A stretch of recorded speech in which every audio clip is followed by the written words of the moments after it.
Please stand for a moment of silence, followed by the Pledge of Allegiance.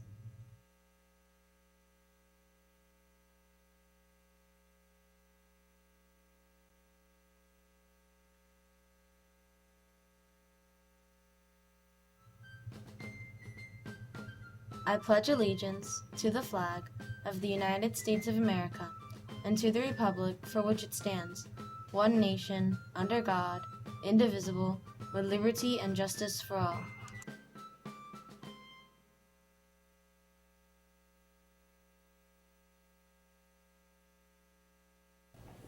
Good morning, tornadoes. This is CTN Clearwater Digital Media Production. Today is Friday, December 2nd. My name is Farada Maliki. And my name is Tyler Brown. Today we have your latest news and school announcements, plus your weekend weather report. So stay tuned because CTN starts now.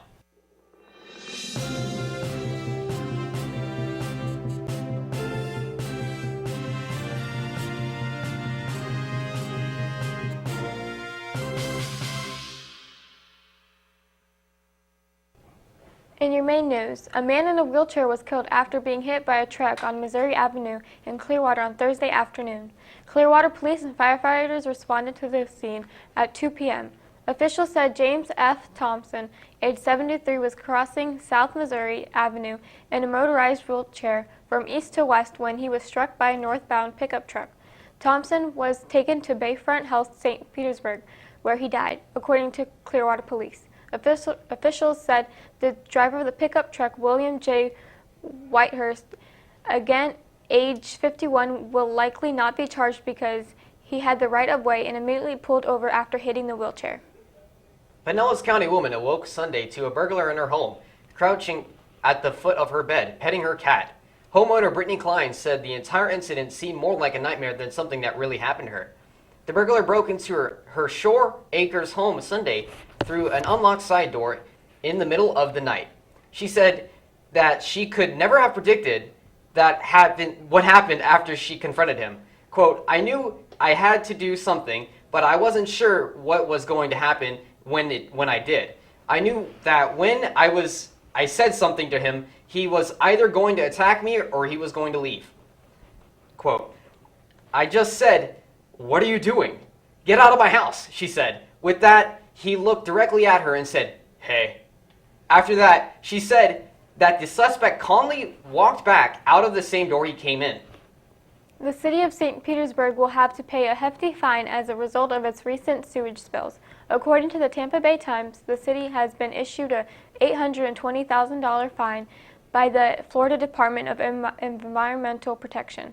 The fine was written out in a 12-page consent order from the state DEP and issued Thursday afternoon. The document also highlights the steps the city has to take to fix the issues moving forward.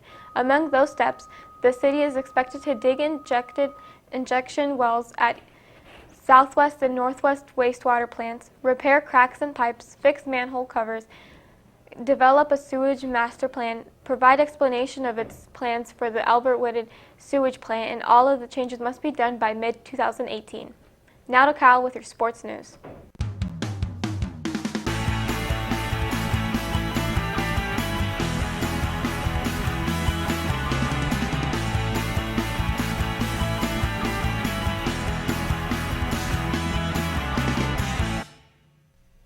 I'm Kyle Courtney with your sports news.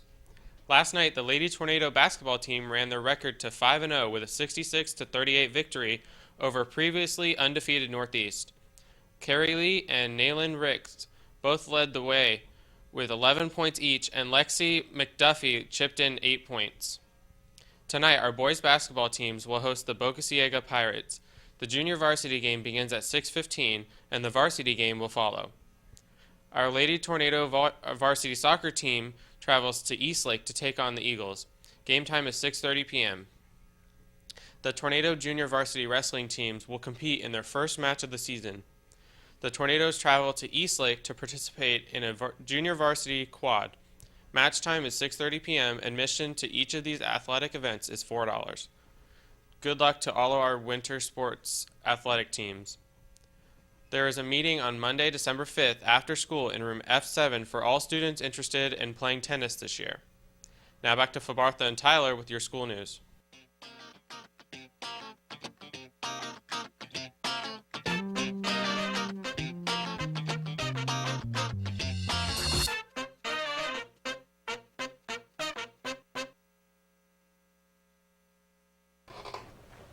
Thanks, Kyle. In your school news, the Tornado Fishing Club is meeting in C7 from 1:45 to 2:45 on Monday, December 5th for an educational meeting in preparation for their excursion to Sand Key on December 11th. Let your friends know you are thinking of them this holiday season. The Science National Honor Society is pre-selling candy sleighs for $2 each. Sleighs will be delivered to recipients on Friday, December 9th.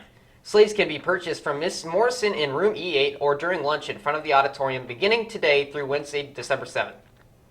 The December NHS meetings will take place today in PA1 right after school. All members must attend this meeting if they did not attend yesterday's. There will be a CDMP meeting after school next Thursday in room PA5 to continue filming for the STN contest. Please make sure to come by and pick up your club shirts if you have not already. The Clearwater High School English Honor Society applications and essays are due today. Please turn in your applications and attached essays to Mrs. Katz in F8. Senior fees increased to $100 after winter break.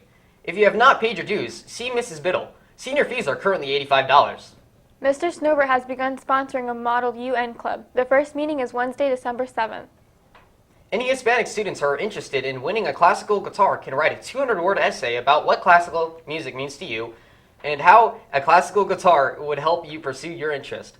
Submissions are due by December 7th by the end of school day in room PA2. The CHS Fall Reading Initiative continues in preparation for the release of Rogue One, a Star Wars story, on Friday, December 16th. Read 2 of the books posted on lists throughout the school and pass the reading counts quizzes to go with the school to see the movie on opening day.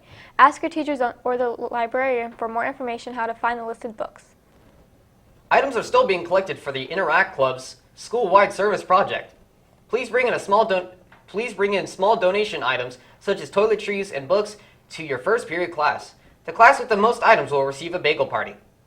If any students or teachers would like to have an announcement made on our show, please email Mr. Gordon at gordonw@pcsb.org.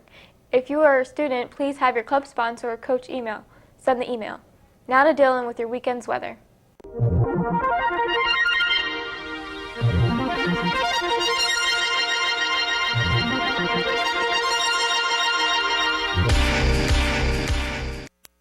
Hey, I'm Dylan Smith with this week's weather. Weather this week stays in the high 70s and the low 80s with only a 20% chance of rain for today. Unfortunately, there's a high humidity with 79 at the high and 69 at the low. Looks like there's a good chance it will rain through Monday through Wednesday. Just remember, after every storm there's a rainbow, but the rainbows are only temporary. Now back to you. Thanks, Dylan. Like us on Facebook at Clearwater Digital Media Productions for a look back at some of this year's broadcasts. Check out the CDMP Clear Light running all day for new announcements. Thanks for watching CTN. Have a great tornado day.